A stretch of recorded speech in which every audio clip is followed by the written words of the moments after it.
Hello dear learners. तो कैसे हैं आप सब? उम्मीद करता हूं आप सभी अच्छे होंगे। तो आज हम शुरुआत करेंगे with chapter 9 financial management business studies class 12 CBSE commerce. Introduction to financial management.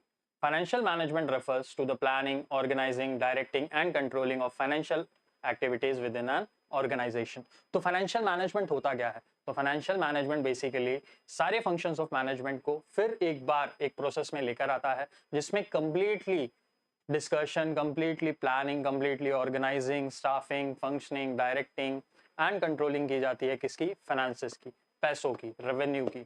Okay फिर आता है हमारे पास, it is the process of managing the companies finances to achieve its goals including ensuring sufficient funds, controlling expenditures and maximizing profitability। तो इसका process हमें बताता क्या है? तो ये प्रोसेस बेसिकली फोकस करता है मैनेज करने पे जितने भी फाइनेंसेस कंपनी के पास हैं, ऑर्गेनाइजेशन के पास हैं, उन फाइनेंसेस से हमें स्पेंड कितना करना है, हमारा एक्सपेंडिचर कितना होगा, किन चीज़ों पर होगा, किन मशीनरीज पर होगा, किन रिसोर्सेज पर होगा, ये सारी चीज़ों का डिसीजन लेना। फिर उन्हीं एक्सपेंडिचर के लिए प्रॉपर फाइनेंस एलोकेट करना। फिर उन एक्सपेंसेस के बाद पहले ही चेक करना कि हमारे पास उतने सफिशिएंट फंड्स हैं कि नहीं, जिनके थ्रू हम अपने सारे एक्सपेंसेस मैनेज कर पाएंगे या नहीं। एंड ये एक्सपेंसेस करके हम ऐसे फाइनल प्रोडक्ट्स या फाइनल सर्विसेज मार्केट में अच्छे तरीके से दे सके, जिससे हमारे ऑर्गेनाइजेशन का मैक्सिमम प्रॉफिटेबिलिटी बढ़ सके। The main objective of financial management is to optimize the value of the firm by making sound financial decisions। तो सबसे मेन ऑब्जेक्टिव फाइनेंशियल मैनेजमेंट का यही होता है कि आपको सारे फाइनेंसेस मैनेज करने हैं, आपको सारे फाइनेंसेस पता करने हैं, आपको सारे फाइनेंसेस के हिसाब से ही काम करना है एंड इंश्योर करना है कि आपका फर्म जो है वो फाइनेंसेस पे प्रॉपर तरीके से स्टेबल होकर चलता रहे। कहीं पर फाइनेंसेस कम ना पड़ जाए, कहीं पर काम कम ना पड़ जाए, लेकिन पैसे हों। तो ये सारी चीजों को ध्यान में रखते हुए optimum utilisation of finance, optimum utilisation of money आपको वहां पर करना है।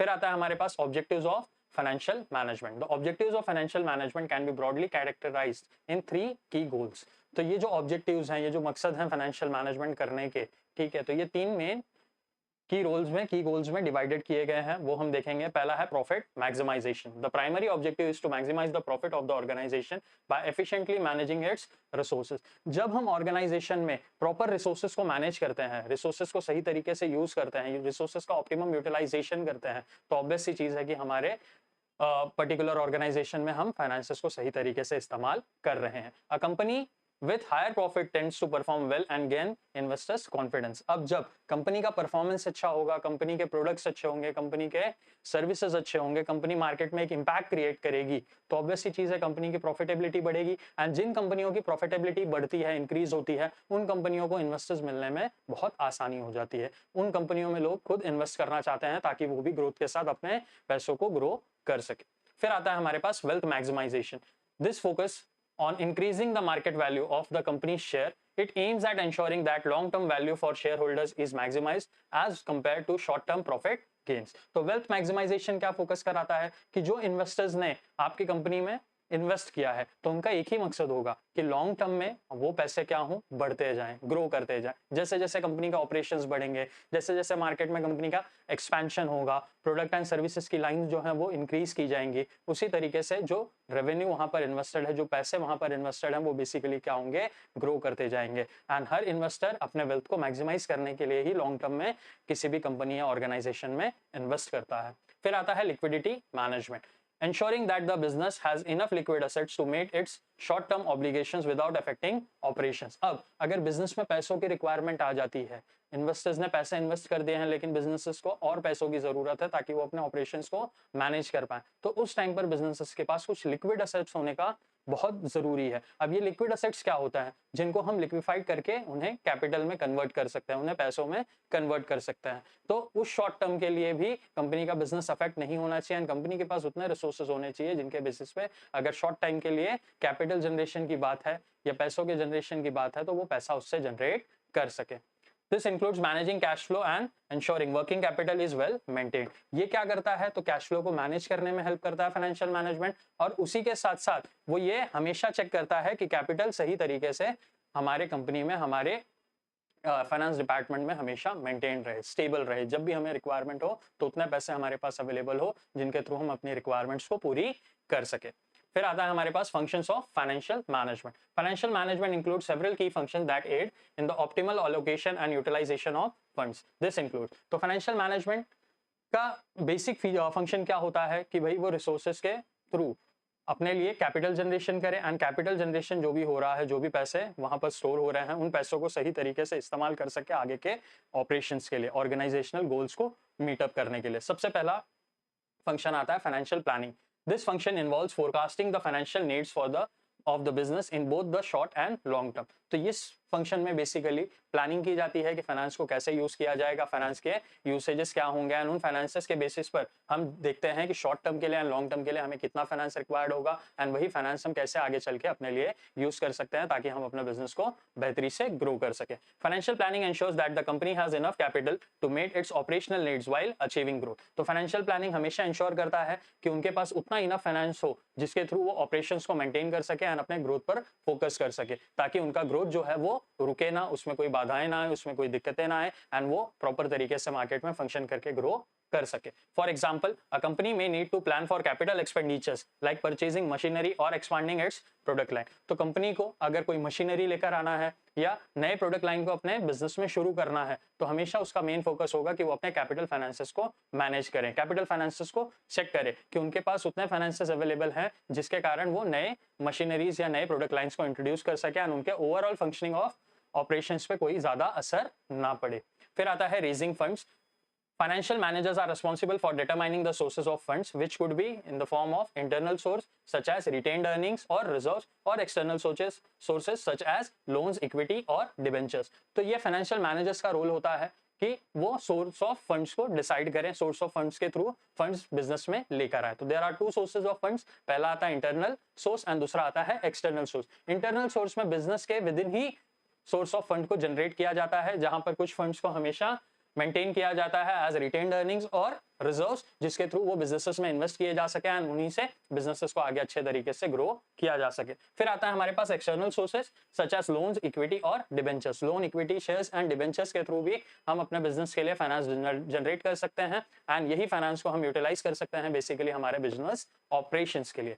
अ companies for instance may decide to raise funds through issuing shares और taking a loan from an expansion project. तो बेसिकली कंपनीज को अगर फाइनेंस की जरूरत है तो वो अपने लिए फाइनेंस जनरेट कर सकते हैं लोन लेकर, या बेसिकली अपने कंपनी के इक्विटी शेयर्स को मार्केट में इशू करके, जिससे लोग उन्हें उनके शेयर्स को सब्सक्राइब कर सकते हैं एंड उन कंपनी के शेयर होल्डर्स बन सकते हैं। फिर आता है हमारे पास investment decisions. Once funds are raised and it is critical to decide how and where to invest this funds to get the maximum returns। एक बार फंड्स रेज कर दिए गए हैं, कंपनी में फंड्स आ चुके हैं, तो ये डिसीजन लेना भी बहुत ज्यादा इंपॉर्टेंट एंड बहुत ज्यादा क्रिटिकल हो जाता है कि उन फंड्स को हमको यूटिलाइज कैसे करना, क्योंकि फंड्स आपने रेज किए हैं तो आपका मेजर फंड रेस करने का जो मकसद है, जो कारण है, वो यही होगा कि आप बिजनेसेस में उसको इन्वेस्ट करके प्रॉपर तरीके से ग्रोथ करें, आप बिजनेस को एक्सपांड करें।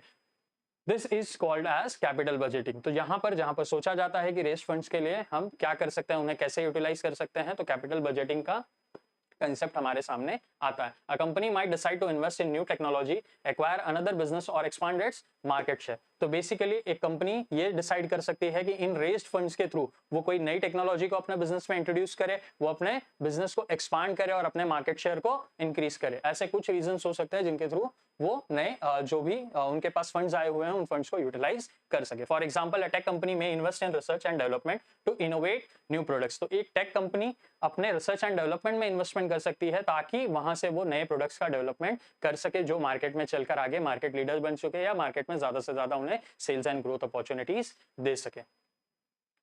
Fourth comes dividend decisions. This function involves deciding whether to distribute profits to shareholders as dividends or reinvest them in the business। अब जो शेयर होल्डर्स होते हैं तो ऑब्वियस सी चीज है, अगर कंपनी प्रॉफिट बना रही है तो उन्हें भी उन प्रॉफिट में कुछ हिस्सा दिया जाता है, उनकी शेयर्स के वैल्यू तो बढ़ते हैं, बट उसी के साथ साथ उन्हें डिविडेंड्स भी दिए जाते हैं। ये कंपनी का डिसीजन होता है कि उन डिविडेंड्स को उन्हें शेयर होल्डर्स को प्रोवाइड करना है या उसे वापस अपने बिजनेस में इन्वेस्ट करना है ताकि उन्हीं पैसों से वो अपने बिजनेस को और ग्रोथ दे सके।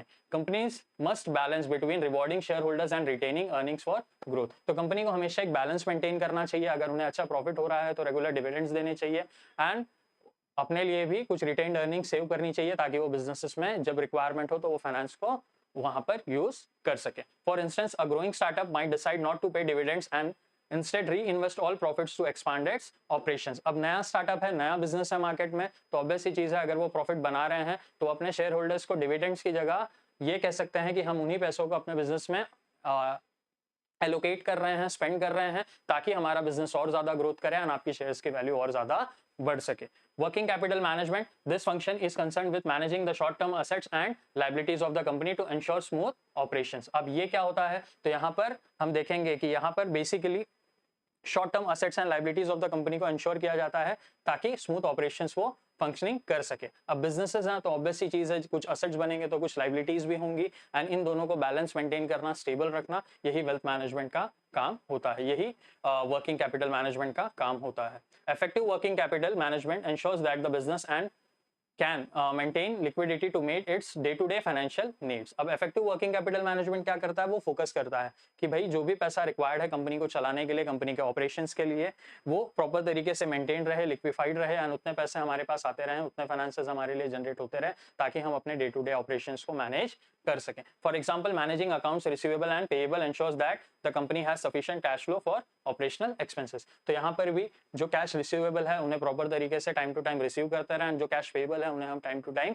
पे करते रहें। इससे क्या होता है, एक स्टेबिलिटी मेंटेन रहती है एंड कैश फ्लो मेंटेन रहता है बिजनेस में, जिसके थ्रू बिजनेस ऑपरेशंस को करना बहुत ही ज्यादा स्टेबल एंड बहुत ही ज्यादा एक हेल्दी लेवल पर बिजनेसेस के लिए काम आता है। Types of financial management decisions, पहला है capital budgeting decision. This decision deal with the investment in long-term assets such as machinery, building और new product lines। अब capital budgeting decisions में जो भी हम लोग decisions लेते हैं तो वो investment का लेते हैं, investment किसमें की जाती है, long-term assets में की जाती है। For example, machinery, building and new product line। Capital budgeting involves evaluating the potential return on investment (ROI) to ensure that the capital is being spent wisely. तो ये क्या करता है, ये हमें डिसीजन लेने में हेल्प करता है कि किस चीज पर स्पेंड करने से हमको मैक्सिमम रिटर्न ऑन इन्वेस्टमेंट मिल सकता है, ताकि हम अपने बिजनेस को ग्रो कर सकें एंड अपनी प्रॉफिटेबिलिटी भी टाइम टू टाइम इंक्रीज कर सकें। An example would be a company evaluating whether to invest in a new production facility based on projected future cash flows and profitability। तो यहाँ पर क्या है कि यहाँ पर एक कंपनी डिसाइड कर सकती है बेसिकली कि उन्हें वो किसी नए प्रोडक्शन फैसिलिटी में इन्वेस्ट करना है कि नहीं। क्यों, किस बेसिस पे, कि उसके प्रोजेक्टेड कैश फ्लोज क्या होंगे, उसके प्रोजेक्टेड प्रॉफिटेबिलिटी क्या होगी, और उसी के बेसिस से वो अपना डिसीजन लेंगे कि उन्हें अभी इन्वेस्ट करना चाहिए नई प्रोडक्शन फैसिलिटी के लिए या नहीं करना चाहिए। फिर आता है हमारे पास financial decisions. This decisions concern determining how to raise capital for investment purposes. तो यहाँ पर डिसीजंस लिए जाते हैं कि हम कैसे कैपिटल रेज कर सकते हैं अपने बिजनेसेस के लिए, एंड उन्हीं कैपिटल को यूज कर सकते हैं अपने इन्वेस्टमेंट अपॉर्चुनिटीज के लिए for business growth. It includes selecting the right combination of debt, loans and equity ownership through share financing। अब यहाँ पर भी ये डिसीजन लेना बहुत ही ज़्यादा ज़रूरी हो जाता है कि आपको फाइनेंसेस जो है वो जनरेट करना है, एज अ लोन जनरेट करना है, या अपनी शेयर होल्डरशिप बढ़ानी है एंड अपने शेयर्स मार्केट में रिलीज करना है, ताकि लोग ज़्यादा से ज़्यादा उसकी ओनरशिप ले सके। A company might opt for issuing shares to raise equity और borrow from banks for debt financing based on their risk appetite and cost of capital. अब कंपनी के ऊपर डिपेंड करता है, उनके रिस्क स्ट्रक्चर के ऊपर डिपेंड करता है, रिस्क मैनेजमेंट के ऊपर डिपेंड करता है कि उन्हें शेयर होल्डर्स बढ़ाने हैं, शेयर्स मार्केट में रिलीज करने हैं, या उन्हें किसी बैंकिंग फर्म या फाइनेंशियल या नॉन फाइनेंशियल सेक्टर से अपने लिए लोन्स जनरेट करने हैं। For instance, a business might borrow fund from a bank to purchase new equipment but may also issue shares to finance long term growth. अब business क्या कर सकती हैं, तो बेसिकली वो फाइनेंस बैंक से ले सकती हैं for buying a new machinery, and वो फाइनेंस शेयर्स के भी थ्रू ले सकते हैं ताकि वो लॉन्ग टर्म ग्रोथ पर फोकस कर सके और उन पैसों को लॉन्ग टर्म अपने बिजनेस में यूज कर सके। फिर आता है हमारे पास dividend decisions. This decisions revolve around the determining how much of the company's profit should be distributed to shareholders and how much should be retained for future investments। तो यहाँ पर फोकस यही होता है कि भाई कितना प्रॉफिट हमको यहाँ पर स्टोर करके रखना है, अपने पास एज अ रिटेन अर्निंग रखना है, बिजनेसेस के लिए रखना है, एंड कितना प्रॉफिट हमें एज अ डिविडेंड मार्केट में अपने शेयर होल्डर्स को प्रोवाइड करना है। Companies typically use dividend payout ratios to determine the proportion of profit paid as dividend with the remainder being retained। ठीक है, तो यहाँ पर वो कुछ प्रोपोर्शंस यूज करते हैं जिनके बेसिस से वो डिसाइड करते हैं कि कितना अमाउंट ऑफ सम हमें पर शेयर अपने शेयर होल्डर्स को पे करना है, उसके बेसिस से जो रिमाइंडर होगा उसको हमको स्टोर करके रखना है for the business has a retained earning। For example, a company may pay 30% dividend on its net profit and retain the remaining 70% for business expansion। अगर कंपनी 100 रुपए कमा रही है तो वो 30 रुपए एज अ डिविडेंड्स प्रोवाइड कर देगी अपने शेयर होल्डर्स को, एंड 70 रुपए वो रिटेन करेगी अपने बिजनेस में, ताकि वो बिजनेस के ग्रोथ एंड एक्सपेंशन के लिए यूज कर सके। इंपॉर्टेंस ऑफ फाइनेंशियल मैनेजमेंट, सबसे पहले आता है ensures liquidity. Proper financial management ensures that a company can meet its short term obligations thus preventing financial crisis. तो प्रॉपर फाइनेंशियल मैनेजमेंट इंश्योर करता है कि शॉर्ट टर्म में अगर कैपिटल की या नीड है, अगर फाइनेंस की नीड है, तो कंपनीज वो अपने नीड को खुद ही पूरी कर सकते हैं, उन्हें किसी और एक्सटर्नल फैक्टर की जरूरत नहीं है, एंड वो उसी तरीके से अपने बिजनेसेस को चला सकते हैं, ऑपरेशनल रख सकते हैं। Improves profitability by making sound investment and financing decisions. Financial management helps companies maximize their profit. अब यहाँ पर बताया गया है कि sound investment decisions के थ्रू, ठीक है, एंड बेसिकली अपने कुछ रिटेन्ड अर्निंग्स को स्टोर करके ही बिजनेसेस अपनी एक्सपेंशन एंड ग्रोथ के लिए फाइनेंसेस जनरेट भी कर सकते हैं एंड स्टोर भी कर सकते हैं, जिनके बेसिस से वो आगे चल के अपने प्रॉफिटेबिलिटी को इंक्रीज कर सकते हैं। Supports growth through effective management of funds, a business can finance it's expansion and development plans. अब अगर इफेक्टिवली फाइनेंस मैनेज किया जा रहा है तो बिजनेसेस के पास खुद उतने पैसे होंगे कि वो अपने ग्रोथ ऑप्शंस के लिए एंड एक्सपेंशन ऑप्शंस के लिए खुद इन्वेस्टमेंट कर सकें, अपने लिए प्रॉपर फंक्शनिंग करके ग्रोथ अपॉर्चुनिटीज एक्सपांड कर सके। फिर आता है हमारे पास attracts investor. A well manage financial system can attract potential investors as it reflect stability and profitability. अगर एक वेल मैनेज फाइनेंशियल स्ट्रक्चर है बिजनेस के पास तो ऑब्वियस सी चीज है, इन्वेस्टर्स उसमें इन्वेस्ट करना पसंद करेंगे, वो आपके financial records, data, audited reports check करेंगे एंड उनके बेसिस से ही वो अपने फाइनेंशियल डिसीजंस लेंगे एंड लॉन्ग टर्म इन्वेस्टमेंट आपके बिजनेसेस में करेंगे। Risk management, effective financial management helps businesses identify potential financial risk and adopt strategies to mitigate them. अब रिस्क मैनेजमेंट, हर बिजनेसेस में कुछ ना कुछ रिस्क होते हैं, लेकिन वो बिजनेसेस उन रिस्क के साथ कैसे डील करती हैं, उन रिस्क को भी अपने लिए कैसे अपॉर्चुनिटीज में कन्वर्ट करती हैं, ये बहुत बड़ा डिसीजन होता है। यहाँ पर भी रिस्क में फाइनेंशियल मैनेजमेंट आप कैसे मेंटेन कर रहे हैं, उन रिस्क में भी अपने फाइनेंसेस को मेंटेन करके प्रॉफिटेबल रह रहे हैं, इसके बेसिस से बिजनेसेस को अच्छी ग्रोथ एंड हाइक मार्केट में मिलती है। Example to illustrate financial management, example of capital budgeting decision. Okay, अब एग्जांपल दिया गया है हमारे पास कैपिटल बजटिंग डिसीजन का। Manufacturing company is considering purchasing new machinery worth rupees 5 crore. The expected return on this investment is 8 crores over the next 5 years. The company evaluates this investment decision using various methods like net present value (NPV) and internal rate of return (IRR) to decide whether the investment will add value to the company. अब एक manufacturing company है, वो एक नई machinery लेने का सोच रही है एंड वो मशीनरी उनको कॉस्ट करेगी for 5 crore.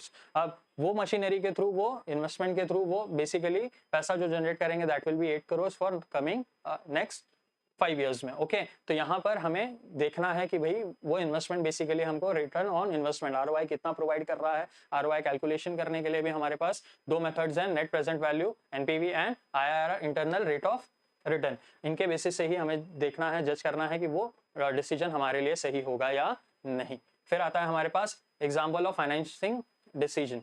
A retail business wants to open new stores in different cities but does not have sufficient capital. एक रिटेल बिजनेस है जो नए स्टोर्स को ओपन करना चाह रहा है बट उनके पास उतना कैपिटल नहीं है जिनके थ्रू वो नए स्टोर्स को ओपन कर सके, उनके बिजनेस में उतने फाइनेंस की अवेलेबिलिटी नहीं है। The management decides to raise 10 crore by issuing shares to the public. अब मैनेजमेंट डिसाइड करते हैं कि वो 10 करोड़ रेज करेंगे, अपने शेयर्स को मार्केट में इंट्रोड्यूस करेंगे एंड मार्केट के थ्रू वो पैसा जनरेट करेंगे। This decision dilutes the ownership but ensures that the company has the necessary funds without taking on debt. तो यहाँ पर वो भले अपनी ओनरशिप को डाइल्यूट कर रहे हैं, लोगों को ओनरशिप दे रहे हैं, शेयर होल्डर्स को ओनरशिप दे रहे हैं, बट वो मेक श्योर कर रहे हैं कि वो एक्सपेंशन के लिए जो भी पैसा यूज कर रहे हैं उसके कारण बिजनेसेस पे कोई भी डेट जनरेट नहीं हो रहा है। Example of dividend decision, a software company with high profits decide to retain 80% of its earning to fund a new software development project while paying a 20% dividend to shareholders. This reflects the company's focus on reinvesting its profit for long-term growth. अब यहाँ पर company को 100% का profit हुआ है तो company basically 80% का profit अपने बिजनेस में ही रिटेन कर रही है एंड 20% का प्रॉफिट एज अ डिविडेंड अपने शेयर होल्डर्स को दे रही है। तो ये डिसीजन कंपनी इसीलिए ले रही है ताकि वो अपने रिटेन अर्निंग के थ्रू नए सॉफ्टवेयर प्रोजेक्ट पर काम कर सके, बिजनेस को और अच्छे तरीके से मार्केट में ग्रोथ दिला सके एंड जिसके थ्रू वो लॉन्ग टर्म में ज्यादा प्रॉफिटेबिलिटी अचीव करे। Example of working capital management, a small business dealing in consumer goods ensure that it has enough working capital by managing its inventory and accounts receivable efficiently. यहाँ पर एक छोटा सा business है जो कंज्यूमर गुड्स में deal कर रहा है, बेसिकली वो अपना वर्किंग कैपिटल को भी मैनेज कर रहा है एंड उसी के थ्रू अपने रिसीवेबल्स को भी एफिशिएंटली मैनेज कर रहा है।